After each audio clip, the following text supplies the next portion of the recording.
with a high of 82, clear and 64 overnight. 63 at O'Hare. Next news coming up at 6. Chicago's Morning Answer with Dan and Amy continues next on AM 560, The Answer.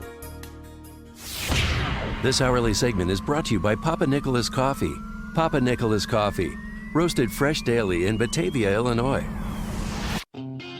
Tickets for Freedom Summit Chicago are on sale now at freedomsummitchicago.com. That's freedomsummitchicago.com.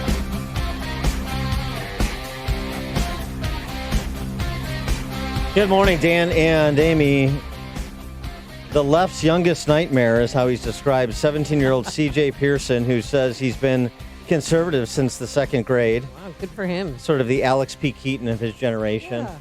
I assume he takes a briefcase to high school. We'll be taking one this morning. Wears a suit and tie every day. Right. Spends his study periods working on entrepreneurial ventures, working through white papers on public policy issues. But he gave an interesting interview and a podcast over at Daily Signal with Rob Bluey that piqued my interest. And I've heard about him before. I've seen some firestorms he's created on Twitter just by being a young black conservative. So I thought, well, this will be fun to have him on the show.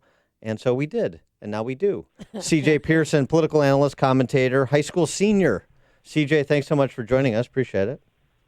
Hey, thank you, Dan and Amy, for having me. It's a pleasure to be here. All right, make sure you eat a healthy breakfast before school. We don't want you, getting tired by the afternoon. I'm sure you're. I just thought of Pop-Tart and Pop-Tart, Pop-Tart, breakfast of champions. There you go.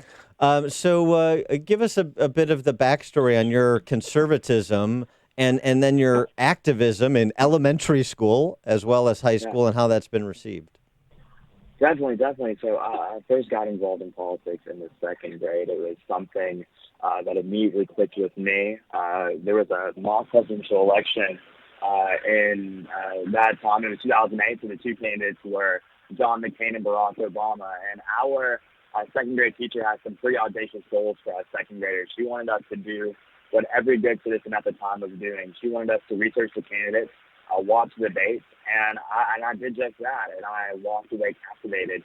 I didn't know necessarily what healthcare policy was or what immigration reform meant, but I knew that these were very important issues, and I wanted to learn more.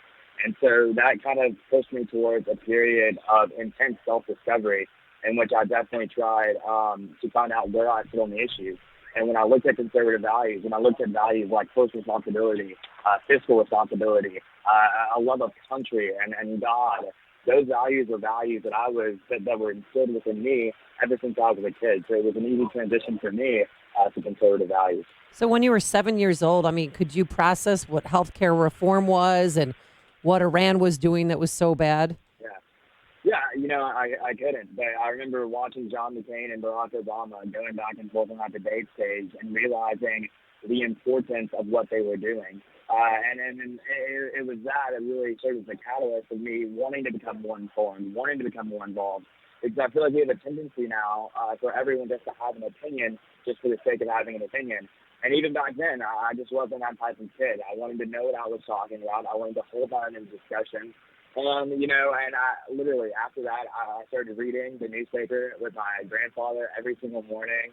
I watched Fox News, I watched CNN, I watched them all because I wanted to know more, I wanted to learn more, and I wanted to understand those issues that have such a huge impact on the political discourse of our country. And so when the kids would say, hey, CJ, you want to go play ball with us, you would say, hey, do you want to study marginal tax rates with me instead? Is that how that went? Yeah. That was always fun. I would definitely make time for my friends, but, I definitely had different hobbies, different interests. It's so funny that you heard that interview on the Heritage Foundation. That was actually one of the first places I went to when I was looking to understand conservatism. I remember you were joking about reading white papers. I was actually reading white papers about immigration reform and the trade deficit and all these things, in the fourth or fifth grade. And it was definitely something that was really peculiar to a lot of people. A lot of people didn't understand it. But I think now, and this is a huge credit to Trump, he has definitely allowed for more people who had been previously completely apathetic to politics to become more involved and realize the importance of the issues.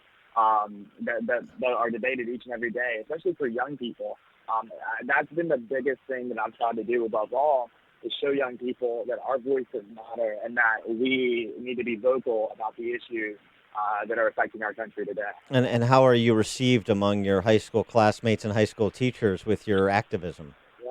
Yeah. I've gotten into a few staff with teachers, and, it's always interesting. I think a lot of teachers feel as if, that they can just, impart their values into students, and, they won't know any better. I took AP Government my sophomore year. My teacher was pretty liberal, and she wore her hate of Trump pretty proudly on her sleeve. And then she would just say things like, Trump is a racist. And I would raise my hand. I'd be like, no, he's not. Here's why.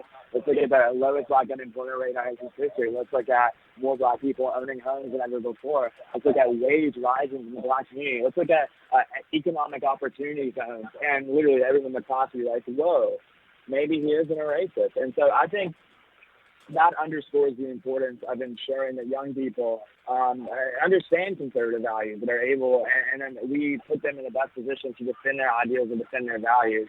As far as the reception I've gotten from my friends, sometimes, of course, I've heard negative things. I've been called, an Uncle Tom. I've been called, racial epithets, all those things. But I've also gotten a lot of positive feedback from people who've told me that they admire the fact that I am politically involved and that they look to that, as inspiration for what they could do. And those are definitely the comments that mean the most to me.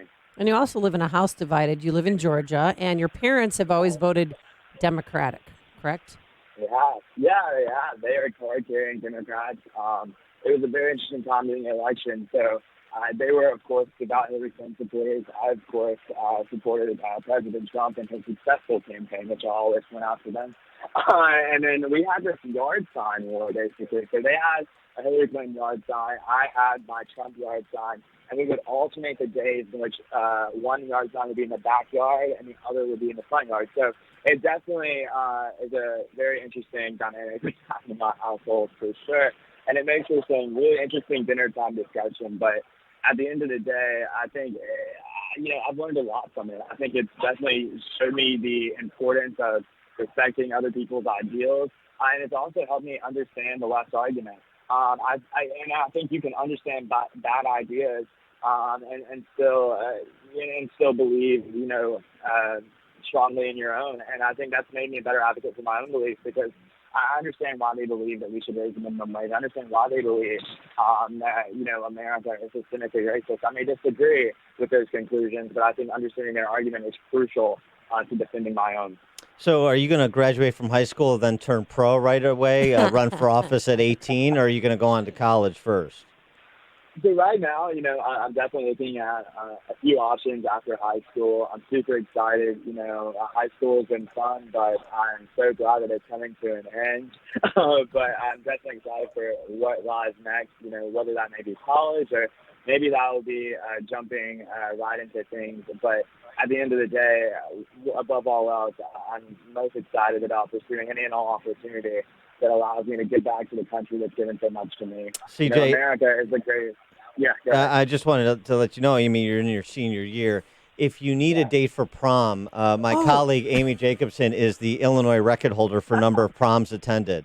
She'd be happy to travel down to Georgia. Yeah, I've been at 8. I've been asked to 9, but I've attended 8 proms. Oh, my God. Come to Georgia. I'm a very good date. I'm very well behaved. Yeah. And I can dance, and we could have a really good time. I love that. And you'd have the street cred you would have with your colleagues and your students, your fellow students, because you would be there with an older woman.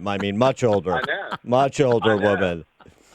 Not much older. She is, she's at the prime of her life. Yes. Yeah. I am. Oh, such a gentleman. This is a sweet. smooth operator. Honestly, this guy's going to be. It's unfortunate we have to wait for 30 till he's 35 before CJ can become president. So CJ, what about the racial aspect of it? You mentioned you've been called names because you're black and conservative. And it seems to me you take that very much in stride. You're not whining about bullying. You're using that as motivation to be more active. Yeah, for sure. It doesn't really affect me much anymore. I think at the end of the day, Democrats have for a long time believed that they own black people. And it's so interesting to witness their entitlement when they have not done really anything for Black people. You look at cities like Detroit, you look at even cities like Chicago, in which they've been ran for decades by, liberal politicians, and Black people have consistently been underserved and given the short end of the stick time and again. I think it is definitely, it's very telling that certain people in inner city communities ran by Democrats don't feel comfortable allowing their kids to go play outside without the danger of their children's head being blown off by a gun. And I think at the end of the day, that's why, you can call me any name you want. Black liberals can attack me, but at the end of the day, I'm not going to defend a party that not only enslaved me and segregated me, but literally tried to put my great-grandson to the back of the bus. I can't do that in good faith. Maybe they can, and I wish them the best in their effort, but I refuse to. And CJ, what are your political aspirations? I mean, do you one day want to be president of the United States? I don't know, but I think at the end of the day, I do believe that this is a country that has given so much to me, and I look forward to any and all opportunity to serve it and give back. America is the pinnacle of greatness. We truly are a shining city on our own, and I think any way in which we can ensure that we maintain that prominence in this world, if I can ever contribute to that, it's definitely going to be an opportunity that I look to with enthusiasm and passion. All right, we're going to let you get off to that calculus class that you're running late for now. CJ Pearson, political analyst, commentator, and high school senior. Remember the name CJ Pearson. You're going to be hearing a lot more from him. CJ, thanks so much for joining us. Appreciate it. Thank you.